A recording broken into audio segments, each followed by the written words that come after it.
Pediatricians save lives in ways that we couldn't have imagined 25 or 30 years ago.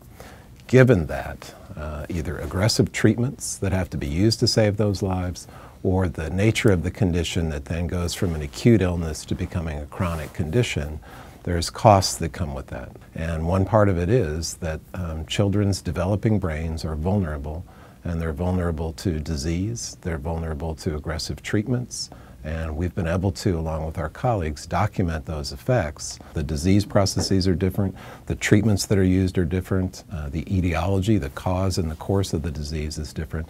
But one thing they seem to share in the end is those children took hits on their overall IQ, and really important, they took hits in their executive functioning, the complex kinds of thinking that's based in the front part of our brain, the prefrontal cortex. But it also turns out that stress is bad for your brain.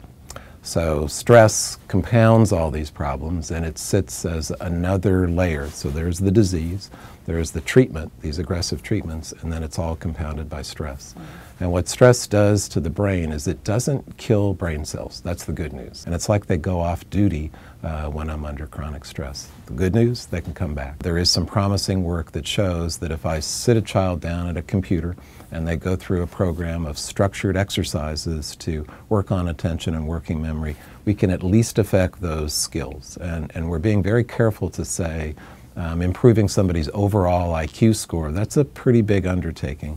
And so I think what happens is if we have a program that works on those memory skills and attention skills, those things get better. In the work that we're doing, we've seen only the tip of the iceberg in that we haven't realized the total number of children who are surviving diseases and chronic health problems who are now going to grow and have difficulties in their cognitive skills and cognitive development. The number of children who need help, need services through schools, through psychologists and through their physicians, the number probably is 100 to 1,000 times greater than anybody thought. And I think that's been the most eye-opening part of this work that we've been doing. So this paper is the first attempt to take all those pieces, draw the lines between them, connect the dots, and say to pediatricians, to psychologists, to educators, to people who are invested in trying to solve the problem of how do we provide health care to children and families, that this is a problem of so much bigger magnitude than anybody realized. Where our job is to say we're going to try to get your child back to normal. So the good news is we now know some of these problems.